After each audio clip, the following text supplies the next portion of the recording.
along with me, I also have Abhimanyu, I have Mukta, I have team helping us out. We have Satish, Kini, and Shriram Balaji. So any queries, any questions while you are doing these exercises, feel free. We are enough in numbers to help you out, right? We have kind of figured out which row P teams will be helping. So just let us know. And since quite a few have used Team Foundation Server in the past, I'm assuming you will be able to kind of get up fast with Visual Studio Online as well. So for the folks who are new to Team Foundation Server / Visual Studio Online, a few clarities I would like to give so that certain misconception also goes away before we kind of ready with this. Yeah. So, what is Visual Studio Online, right? So, Visual Studio Online, you can take it as and think of it as a concept which is originating from Team Foundation Server, right?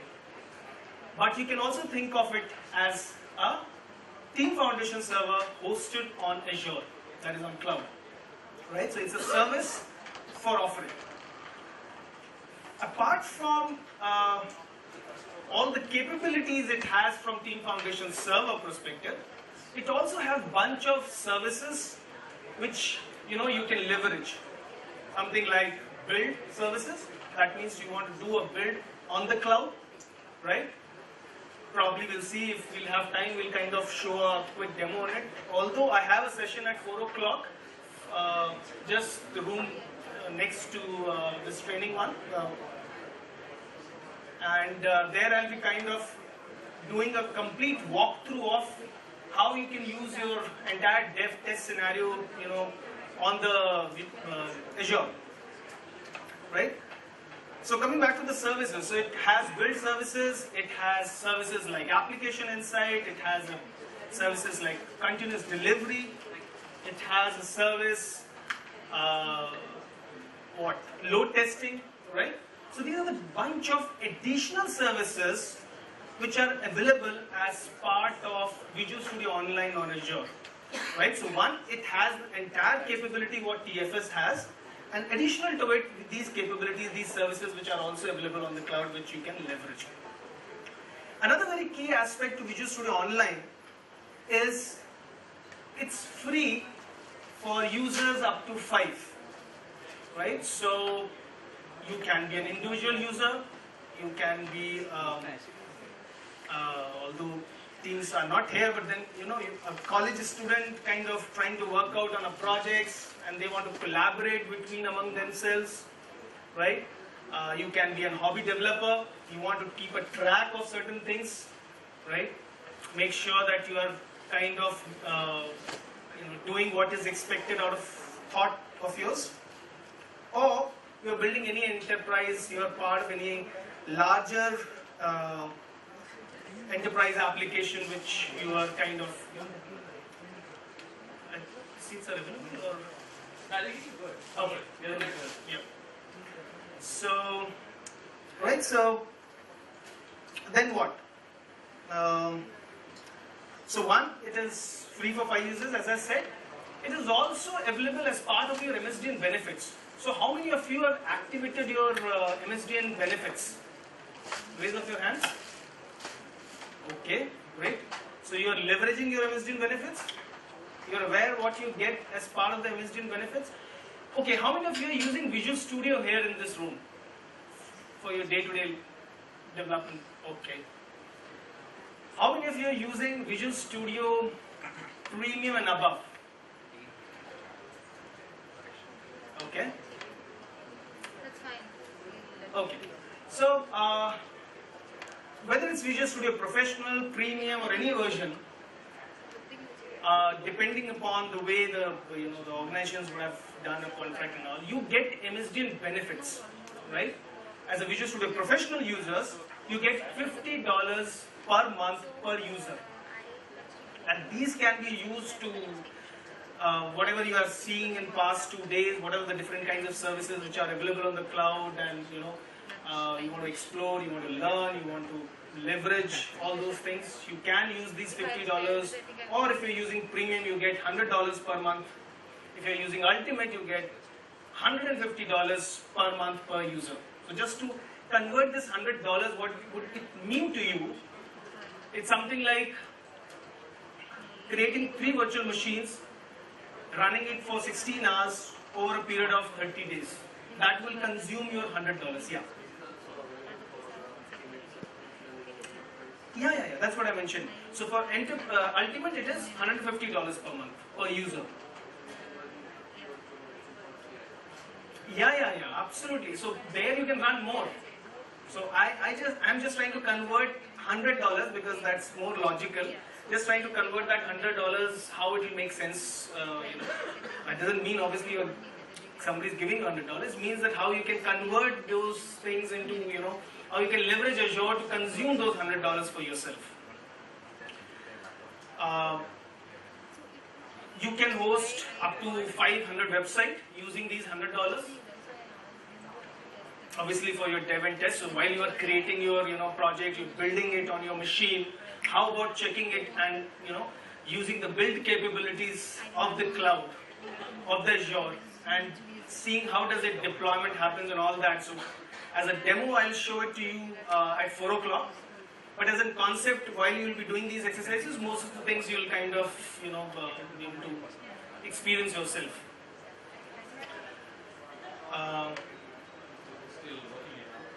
Yeah. So then what? I'm just. Maybe I'll try to share something. Yeah. My name is Lohit. I'm an MVP in ASP.NET. So the moment Visual Studio Online came up, so I have my own TFS now, right? That's what Visual Studio Online is all about. So I have my TFS as kashipas.visualstudio.com, and I do not store any source code in my laptop because what was happening was I built a lot of Windows Phone apps. So I lost my primary personal laptop. So I lost a code. So that's the day I moved everything over to Visual Studio Online. It's typical, day in, day out, what you do is you have your TFS in your organization.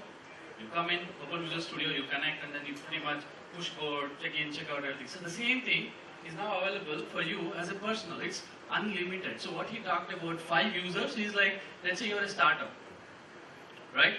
Now, for resource control, what do you need? You need a Visual Studio, you need a TFS, you need the source control server, everything.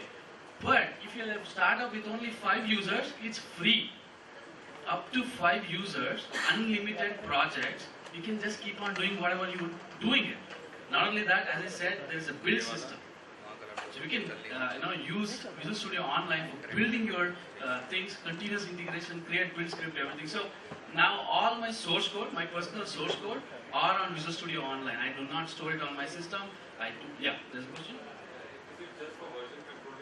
No. So that is one of the things I think our lab today is all about, wherein Visual Studio Online is not just source control. Let me make it clear. Does it do everything TFS does for us? That is TFS on the cloud. Visual Studio Online is pretty much TFS on the cloud. Not only that, it's much more than your project management. It's much more than your source control. So you get project management, you get source control, you can build, you can test. Everything. Yes. Only limitation is it is free up to 5 users, right? So for my personal, I don't care about testing. I don't care about building. I needed a source control. No. That's what I'm saying. So today, if anybody wants to try it out, go to visualstudioonline.com, and then there will be a sign up. If you sign up, you will get your own. So mine is kashipas.visualstudio.com. That's my TFS now today, as of now today. So you can create whatever you want. So that Visual Studio Online, what it gives you is, if you want to go in agile way, you can actually say, start a project, let me select a CMMI template, or let me select an agile template, and then you start getting iteration, then you start getting product backlog, sprint backlog. You can imagine whatever you want to do. So I don't care about project management, I wanted source control. I just go, file new project, push code, keep it there, sync it.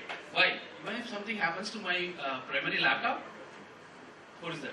And I can get connected from any place. Yeah. Right, so I'm at home, I'm at office, any location. I just can check in, check out any point in time.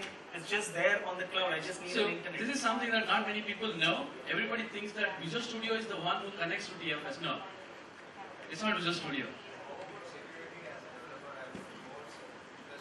If you share your password to somebody else, they can get into the Visual Studio online.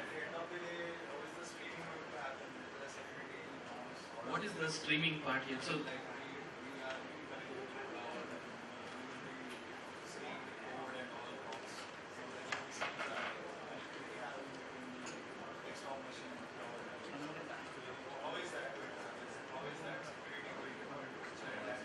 let me ask you this question. So basically his question is, hey, went ahead, I signed up to Visual Studio Online, but it's on the internet. I'm sitting now here in Pune and then trying to open a code, look at the code or whatever it is, if somebody sniffs that particular code. So here's a question for you. Where does your, so if, let's assume you're an enterprise, do you think you are at, let's maybe Infosys or Accenture, whatever it is, do you think your source control server is in Pune? Where is it? Remote location, somewhere in the US, but you open the code from Pune. So of course I understand there's a lease line. Correct. That's where I was coming. That's where I was coming to. So the network, yes, your organization would have put up a firewall, everything. With this Visual Studio Online, what happens is Microsoft goes ahead and says that it has taken all the security measures so that nobody can actually spoof. Whenever you're doing it, I can get the packet and then do it, right? So all the security layers are in place. It is there. It will be in place. Nobody can hack it or whatever it is. In fact, if you're aware, in the initial keynote sessions, they talked about what are the kind of certifications they have done with respect to the securities, compliance, security, to make sure everything. Yes. Yeah, that was a question, yeah.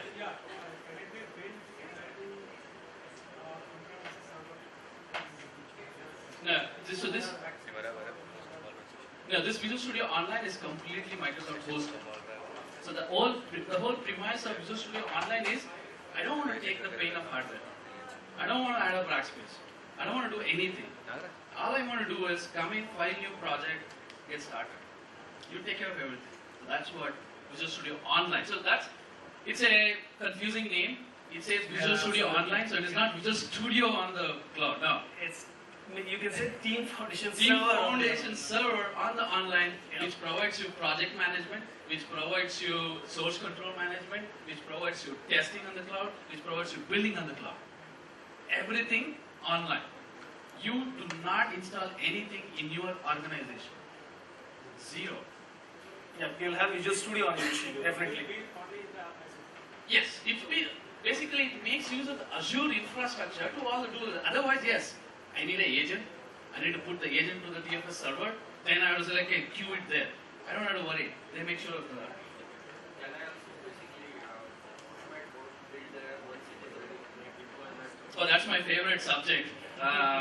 If you are on Azure websites, so there is how many of you understand Azure websites here? It's a platform as a service available on the Azure. So Azure websites has this fantastic feature called deployment slots. Okay. So what I can do is I can create a deployment slot called staging. I can create a deployment slot called production. I can create a Visual Studio Online account, create a project there, and say that every time there is a check-in into my project, please go ahead, build it, and then push the code to staging slot.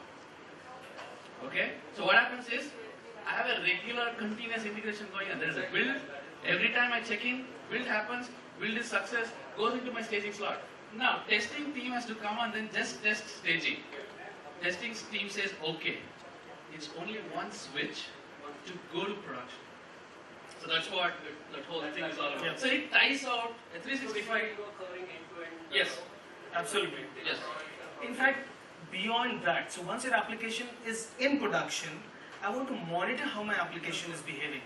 What is the kind of usage pattern of my application is, who are the users who are using, what is my peak load, peak time the users are using, and that's where application insight, the other service which I talked about, it's again a kind of, it gives you that telemetry which you can kind of, it can be used on Azure, it can today be used on premises as well. But the point here is I can kind of monitor my application going forward and get that feedback fast enough to take in necessary measures and improvement which I need to do. I can also do a load testing on the cloud. So there is two concepts. One is load testing. You create a load test, you kind of create a script, and then you create a virtual machines on the cloud. So there could be three scenarios. One is you create a lab inside your own organizations, as you would have been doing today. So you need 20 systems. Let's assume I need to fire 10,000 virtual users. I need 20 systems roughly, or depending on the RAM how you're using, to fire those kinds of load testing on my application. Second scenario is using IaaS, infrastructure on the cloud. So I have virtual machines on the cloud.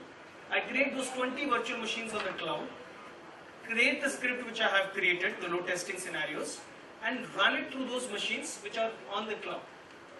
The third thing which we are talking about as a Visual Studio Online service is a load testing as a service. So there, I may want to say 1 lakh users. Now imagine if you have to create virtual machines, or you try to get an infrastructure to create virtual machine where you have to fire 1 lakh virtual users on the cloud, or on your prem or on cloud. That will take huge amount of time. If I have to kick off, I may create a PowerShell script and make it happen. That still, if I have to create 1,000 machines, it will take some amount of time. On the contrary, what I'm doing here is using Visual Studio Online load testing elastic capability, wherein I'm just telling these are the virtual users I want to fire, these are the locations from where I want to fire, right? I want to fire from East US, I want to fire from Europe. I need to mention those places, and that's it.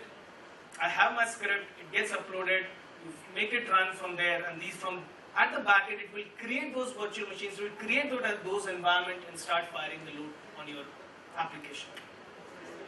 One more thing, basically, most of the time, what we also face is if we have offices across the world, sometimes it don't have that much bandwidth which will connect to us.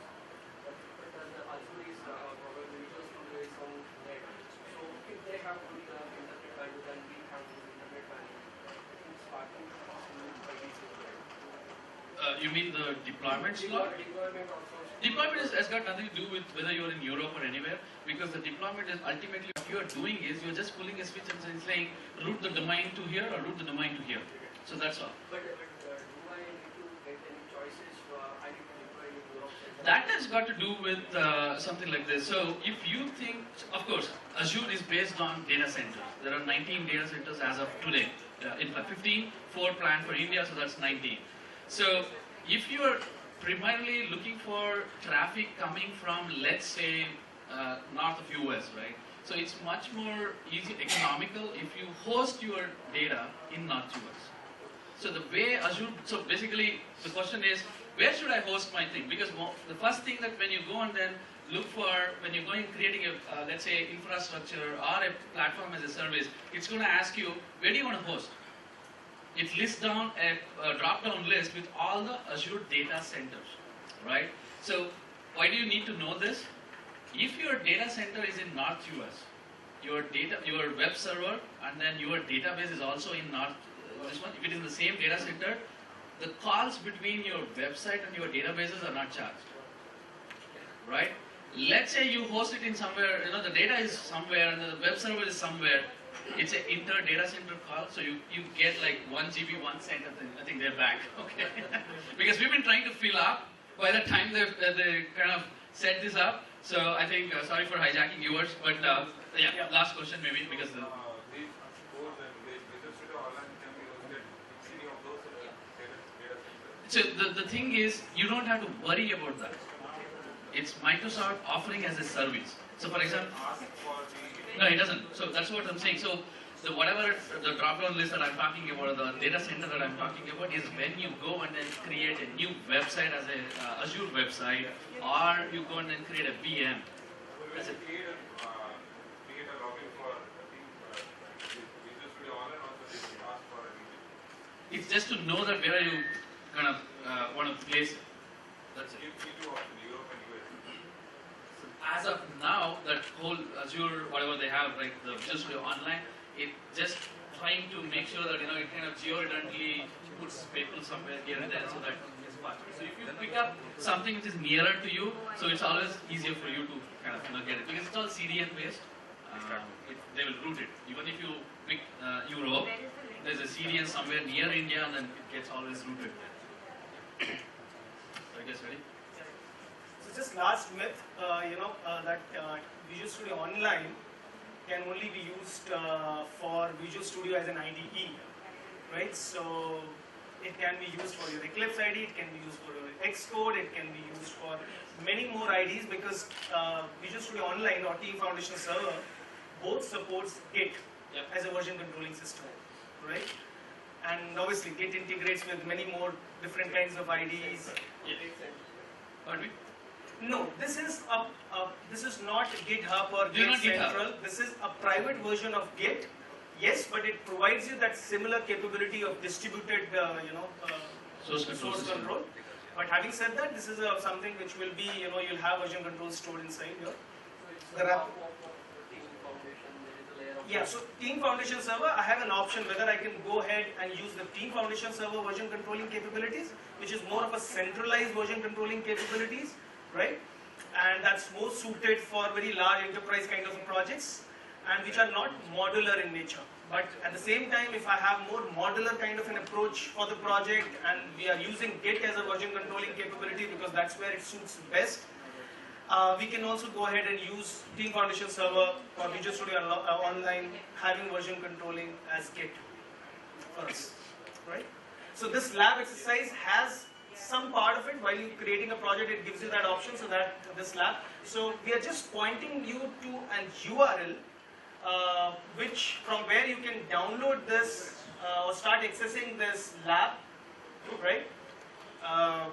And I would request you, yeah, so here it is, and the one which you have to click is this one, 7. Right, so we have to go to this OneDrive. I think most of you are connected.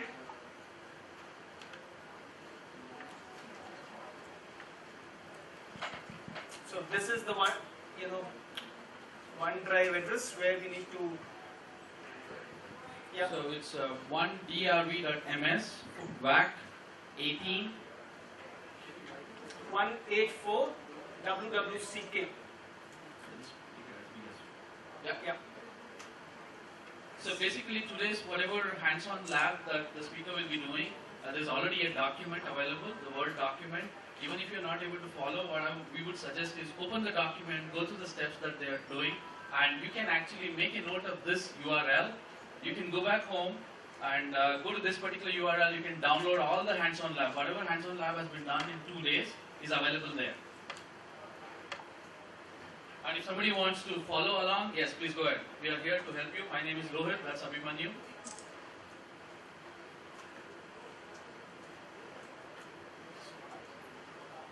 Some of you may have an internet challenge, so just let us know. What we can do is best prepare to see how we can solve it. So when you go to this link, you will find multiple documents there. And one of them is the hands-on lab for this session. Visual Studio Online.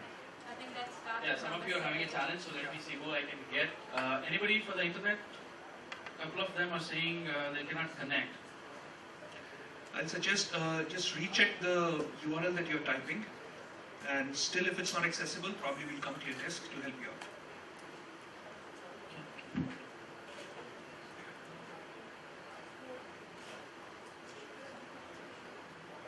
Just please raise your hand, but I'll come to your desk to help you. That's all.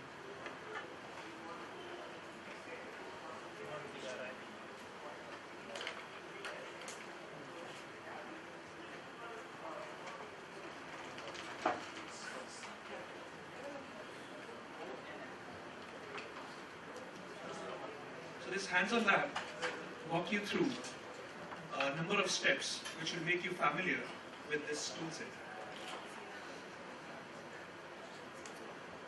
The hands-on lab to download is number 7.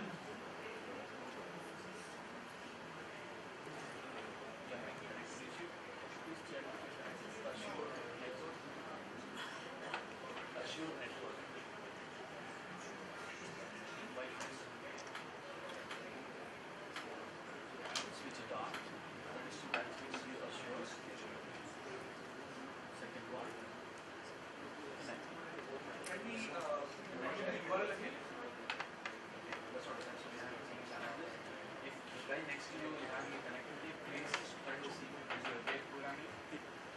as I said, these are all documents. You can go home and then pretty much download and walk through it.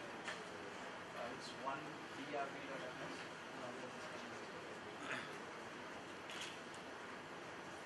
Right, so guys who are able to connect to the internet, alright, since we're also running late of time, so what I would request you is probably you can keep following me as well. That's the strategy I'm thinking of. So you can type in the URL tfs.visualstudio.com, and this is where you land up to. So first of all, let's talk about how do we get started here, so that that you can go ahead at home and you can have those other steps which we have kind of created in the HOL, which you can kind of follow it up. But I just want to give you a sense of how do you start off. So the first URL which you have to type out is tfs.visualstudio.com, right? So the moment you do that, you get into this, and on the right hand side, obviously on the left hand side, it talks about what all the capabilities and what all we were discussing about. On the right hand side, you have this get started for free, right? So that's where you need to go and click it.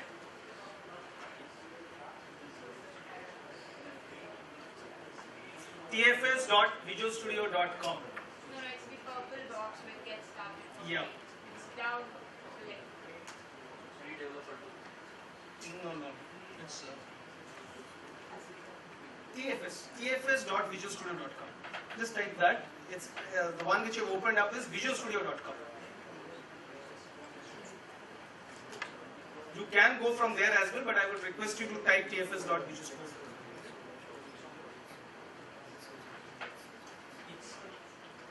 Yes, so just on the top, just type tfs.visualstudio.com.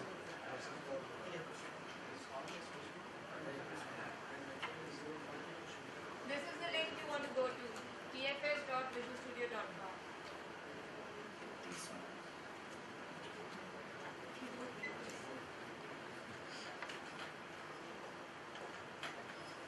tfs.visualstudio.com. So tfs.visualstudio.com. Right, so everyone there?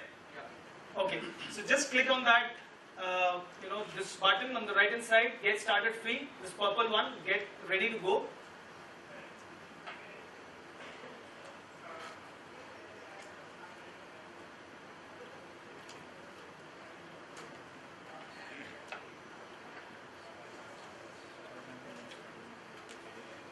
And here you can see on the right hand side what all we talked about, right? So 5 basic users, unlimited stakeholder licenses, although I forgot about this. So basically, you want to involve your stakeholders, your customers, your well-wishers, or the team people who wants to comment on your project and application. You can involve as many as you want. So there is no license for the stakeholder. The person who is responsible for that application, he wants to kind of give comments, he wants to give feedback to you. All that can be inside Visual Studio Online, staying as a single point of truth. Yeah? Right? Yes.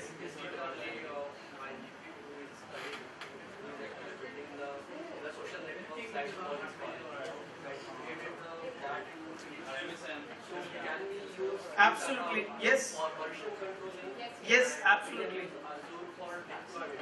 Yes, absolutely. He can go ahead and do that. Right. You really don't have to stick to ASP.NET or It can be your PHP. It is now Python is also supported, right? So any different kinds of language. Then you also see certain information regarding builds and other stuff. So we'll not go into details. So what Mukta has done here is she has typed the URL, right? Azure Conference. So you just need to mention the URL, which will help you create a collection there, right? So we create an account basically. No. You can go ahead and create something else. So if it is duplicated, it will not kind of allow you. So basically, you can go and create that new account. I have my own personal Hotmail account. Yes, you can do that. You can kind of create the new one. You can same name. You need to have different accounts to do that. Right, so same name with different accounts will Yeah, work out. just Right. a kind of a thing. So what they're creating there, AzureCon 2015 lab test is just a example account. If Yeah. you want to personalize this, you can always go on and put your name like abhimanyu.visualstudio.com or lohit.visualstudio.com. So that will be your personal TFS or personal Visual Studio That Online. becomes your personal Collection. TFS host. So this is the host name that you're giving. Yeah. And whoever wants to connect to this TFS will have to use this host name. Of course, you will need a live ID, Hotmail or Outlook.com or MSN.in or whatever. So you need a live ID to actually finish the subscription. You can have a Microsoft account which can be tied with your Active Directory as well.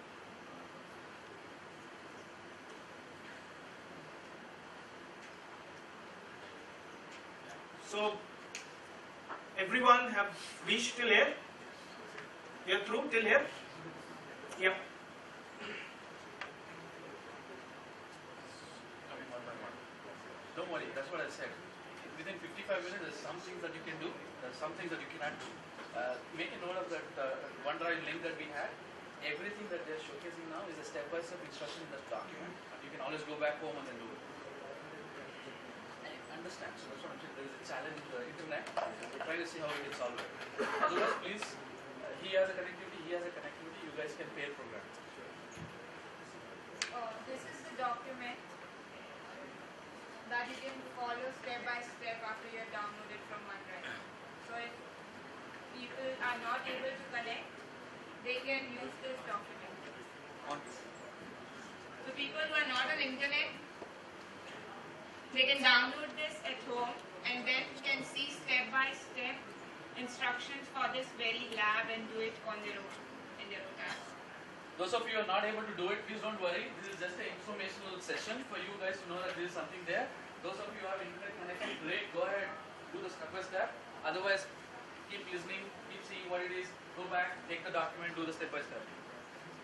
And do pair programming. If somebody next to you has a connectivity, please work with And them. trust me, this will not take more than 30 minutes to complete this document at your. In fact, we have already done this when they gave it to us, so it's less than 30 minutes. So as you can see, there are two version controls, TFS and Git. So I'm creating the first project. I hope people are, a few of you are on the same screen. You use mine? Yeah, so you have to give the project name, you have to select the process template. So by default we have around 3 to 4 process templates which are supported. Whether it's Scrum, whether it's Agile, whether it's CMMI, you can choose whichever you want. You select that process template because that will help you have the screens which will be differing from this. If you're following Agile in your organization, if you're following Scrum at your project, so whatever kind of processes you are following, similarly you can select the template there. And once you select the template, just say create account, and that's where you have, you can see that project gets created. So this is actually a very interesting thing because on almost every project you have lots of work which is need to be done. It can be your requirements, it can be the tasks that you create which are then assigned to developers and testers as marching orders for going ahead and doing something. Right? Or it can be defects which are reported by the testing teams or even the customer. So using this specific work area, you are able to record all of these things, all right, and then have tracking on them as well as tracing. Can we use as a Scrum board? Yes, yes, absolutely. So it also allows you to see different task boards when you're doing your Scrum stand-up meetings. And it also has, Kanban integrated with it. So if you want to follow continuous process improvement with Kanban, you will see Kanban boards and, cumulative flow diagrams. So regarding work item tracking, it has got several features. It allows you to create work items, update work items, assign work items to different individuals within your teams. And then the managers can use these work item features to track the progress of the project. And it has got great, sort of interactive charts available that, the team managers can quickly create to report and get insights into how the project is going on. That's one part. That is related to governance of application lifecycle management. Right? So if you see, this is where, so everyone have till this place, right? So if you see this on the left hand side, how to, so whether you want to do, you create the queries.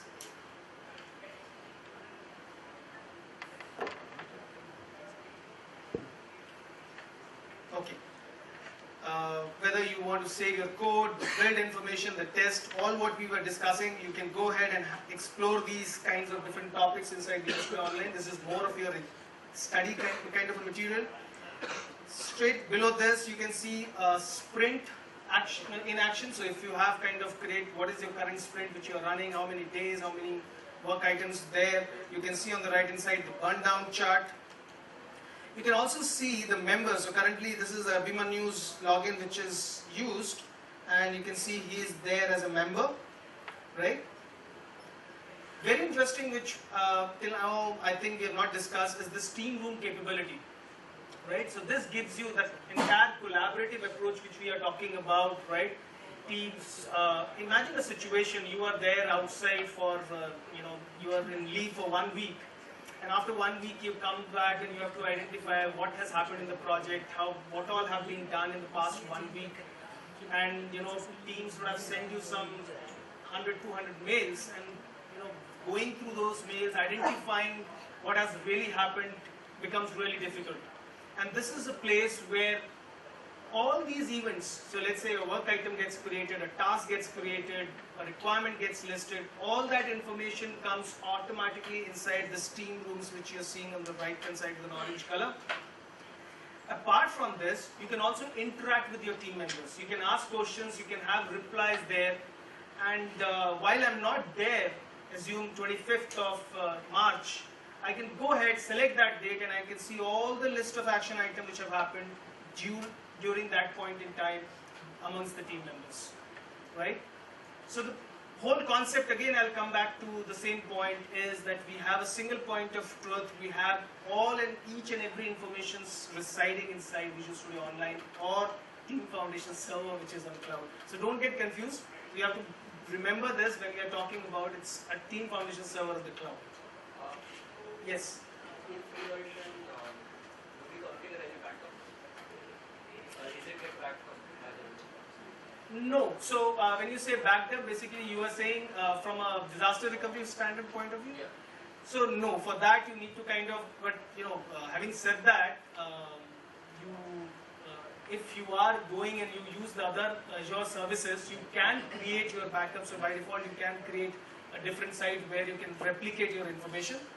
But then, yes, by default it does it, I think, for 2 locations, right? So when you start using this service, you have to change your perspective from owning things to using things, because it's a managed service.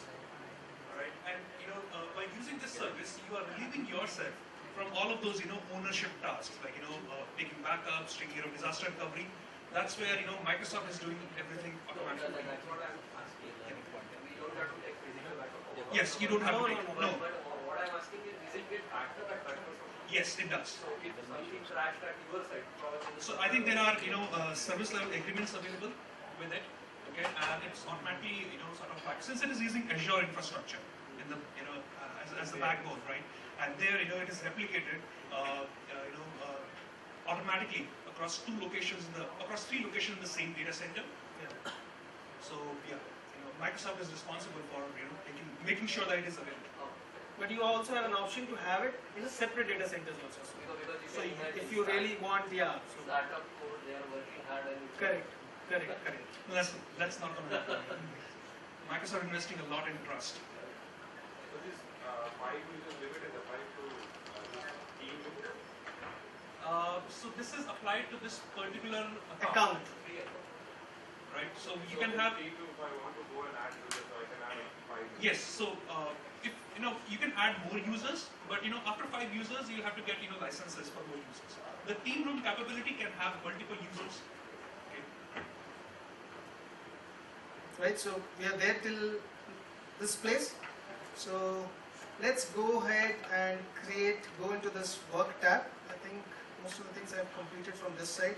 These are, in the bottom if you see, these are nothing but the tiles, so the queries which Abhimanyu was talking about. So you will create a lot of these queries with respect to your test cases, with respect to your reports, with respect to your work items, right? And you can pin them on your dashboard. So it can be your team dashboard, it can be your individual dashboard. So all that bifurcation is there. So I can have my individual dashboard with my private queries. I can have my team dashboard, which is kind of containing information which is required for all the team members and which is important for all of them. On the right hand side, if you see, also I have a direct link here, wherein I can straight away go ahead and open up this project in Visual Studio, right? It just asks me allow, and then here I connect to Visual Studio, right? But having said that, I can also, as I mentioned, you can go ahead and connect with your Eclipse ID, you can go ahead and connect with your Xcode ID or any other ID for that matter. So first thing you have to do is you have to configure your workspace inside your Visual Studio ID, right? So you have to map your local, I'm just going ahead with default, you have to give your path and you say map and get.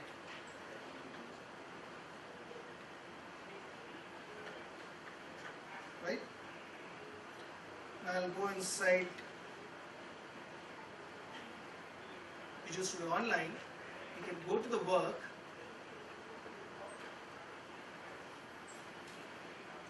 and this is where you can create your features, your backlog, your task, whatever you are kind of, So feature is basically a kind of a higher level, kind of a requirements.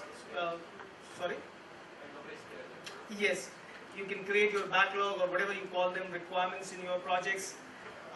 So as you are choosing the template initially, these terminologies will change accordingly. Right? So if you're using CMMI, it will be more orthodox, it will be more about requirements. If you're using more of a Scrum and all, you'll have these kinds of terminologies. You can go ahead and create your requirement here. So I'll first go and create a feature.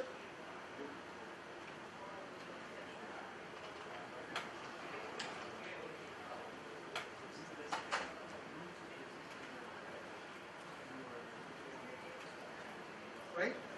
And you say add this, and this is just not a kind of just a text there with a kind of tagging. It's basically a full work item wherein you can go specify your priorities, your reasons, who is owning this kind of this feature. You can assign business values, right? You can add up many more columns here. You can define the area path. So basically, inside you can have a situation where you have a feature X and you have a feature Y. You have 5 requirements in feature X, which is owned by a separate team, right? I can create a separate area path for them so that they can work on it without interrupting the other team members or without other team member able to see what they're kind of doing. But at the management level, I will still have a view of entire what is happening inside all that area path, right? Yeah. Yeah, this is all. So, okay, so there are 2 aspects to it. Visual Studio Online and if you see Team Foundation Server, the basic difference here would be this is a service, software is a service model, right? So you can have fields here in Visual Studio Online which are available as a template, right? Whereas inside Team Foundation Server, you can go ahead and do those customizations. You want to build up your own template and all that stuff. That is possible inside Team Foundation Server on-prem, or maybe you can have Team Foundation Server which you have kind of hosted on a infrastructure as a service model using the cloud VMs and other stuff. Software as a service, this is more of a push which comes from the back. So basically, you have to kind of you go ahead and with the template which is more there available for you, so it's more of a consumption issue.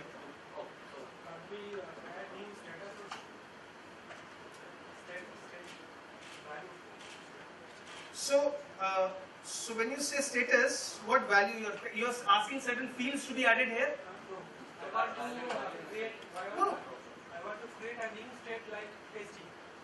Yes, those values can be from this. Within the state. Yeah. I want to that introduce a new. So I'll answer that actually. So this is actually more driven from a single template, all right?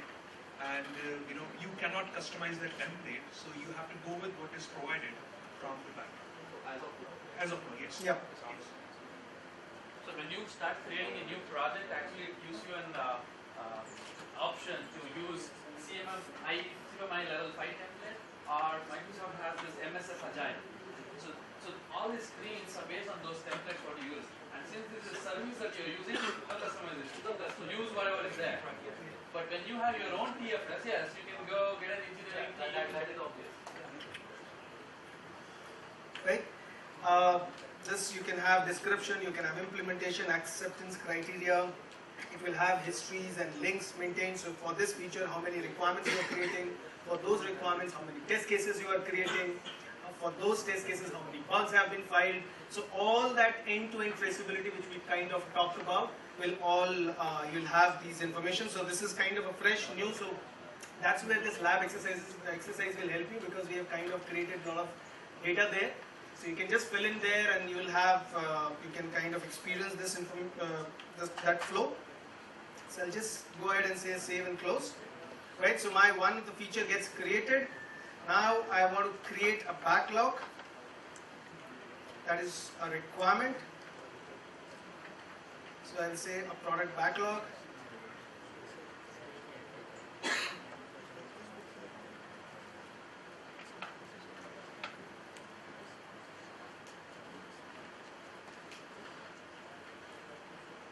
Right, so again, I can fill up these information. Everything inside Visual Studio Online or TFS is treated as a work item. So whatever capability you are getting at the time you are creating a feature or requirement, same capabilities you get when you are creating a bug or a test case, for that matter, any of the artifacts which you are creating inside Team Function Server. Right? Because everything is treated as a work item. You can go ahead and save this. So we have these different colors for representing these different artifacts, right?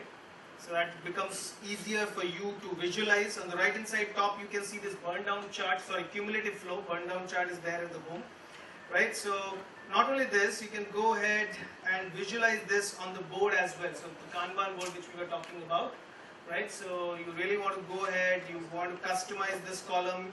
So you can have new in progress done. You want to customize this column to your effect. You want to have a stage which is called as blocked. Right, so these are the requirements which are getting blocked, and I don't want more than 2 requirements to be blocked at any point in time. So if that is there, you need to first work out what is exactly stopping them. So kind of, you know, so you can have these, you know, streams, columns created here, and you can, you know, if you see, I don't think so, yeah. So if you see this, what I did while I moved from new to blocked was I was using my finger, since this is a touch monitor. So this Kanban board is a touch enabled, so you can have it in your common place where your team sits, and you can keep a track of what is going on, what is in progress, what is have been completed, who is kind of at what level. So once I start creating tasks here, I will also have representation from the people point of view. So I can, in the same Kanban board, I will be able to see how many, yeah. Is it reflected at both locations, like 500 people are virtually working, if somebody moves this? Absolutely, that's the concept. That's the concept. Right, so you can have those tasks, you can manage, you can see what is going on at any point in time. And you know, if you want to really make it a full screen, keep it on your, if you're an individual or college developer, you want to, you know, you want to see that, okay, what is, you want to keep a track, you can go ahead and do that as well.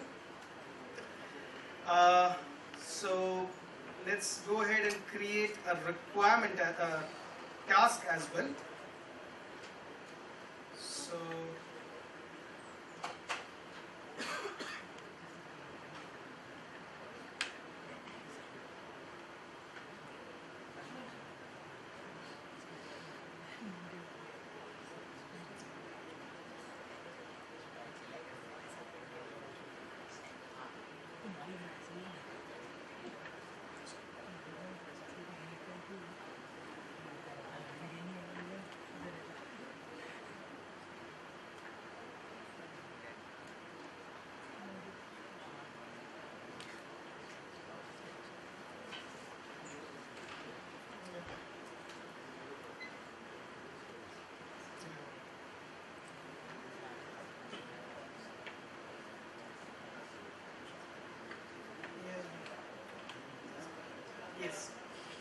Yeah. I'm just kind of. So this is where you can see now I have this backlog in this. I can just quickly go ahead and create one task. And again, the same information, same kind of a look and feel. And that's where you have these features, you have product backlogs, and then you have these tasks. And not only that, you can plan your capacity. Same board and other capabilities are available at the sprint level as well. And you can plan your capacity, who are the people who are working in this as a team, how many hours they can spend. Off late, we have also introduced Saturdays and Sundays because that's a common ask which was coming, right? So people are working over the weekends and they are not able to, collect those time which they are spending over the weekend. So that is also there. You can go and configure all that information. You can see who is overloaded, who is kind of underloaded. All that information is there from a user perspective. So in a nutshell, yes, this is what it is. You can go ahead and create these different kinds of queries. So I'll show a kind of a complete demo when at session around 4 o'clock, right? Just behind you. And yeah, any questions now? So because more or less we are done at the time, so you can go ahead, download this. And yes. So build is something which you kind of, you have to first create a build. Right? Once you create a build, you have to queue it, and that's where you can come here and see what are the builds which are queued, which are completed, which are being deployed, or if you're using continuous deployment and continuous integration. So that is where you can have these kinds of information. And likewise, you can have for test as well. Yeah.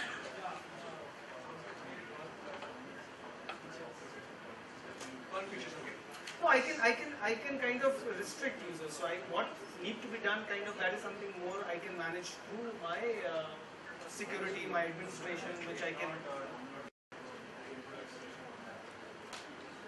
No, I can give them the access of a specific area.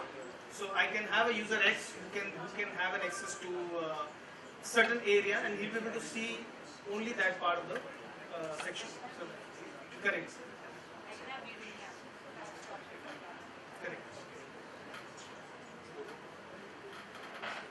Right?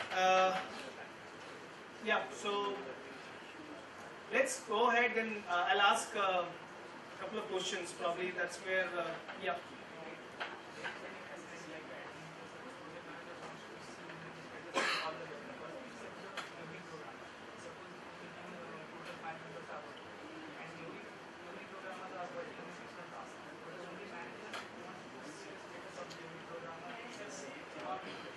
I would request if we can take this offline because we are all there just outside this room, so probably we'll discuss You can this. see the options to create the queries. You can go ahead and play with the options, how to create a query, and then you can see if it fits into your pattern. So, first question would be, what are the different services which are available as part of Visual Studio Online? Just name 3 of them. Just raise your hand. Just raise your hand. Yeah. You can build, you can raise, ask, and you can. As a service, I'm saying service. No, please. Yeah. As a dashboard, you can have as a Kanban board. As a service. So apart from that is a capability of Visual Studio Online. So I'm talking about the services which are hosted as part of Visual Studio Online. I talked about around 4 to 5 services. So if you can, yeah. Also, we can store our code online. We can test our code. We can deploy our code. Yeah, absolutely. So what we can do here is we can have yeah, go ahead. We can have load testing as a service. We have build as a service, right? We have application insight as a service. We have what? Continuous deployment as a service, right? So these are the 4 services which are additional to what Visual Studio Online is offering in the club. Abhimanyu, your second question, if you can ask. Think over the third one.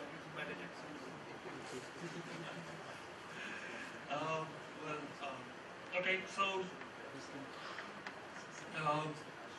while using this service, okay, what is the prerequisite? Prerequisite before you start using this service. What do you Raise your hand, please. Yes, please. Sorry?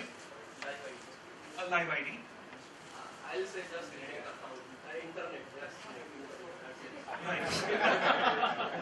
I think, You yeah. just need internet, everything else. Right. That's, I think We you just have, do you that have with. both actually. So you just need internet and a microphone. Sorry? No, it's not necessary. You can have Eclipse, you can have any ID. You can have text editors also. You can have text editors also which can kind of work. Right. Because if you have internet, then you can get a microphone as well. So I have to do both.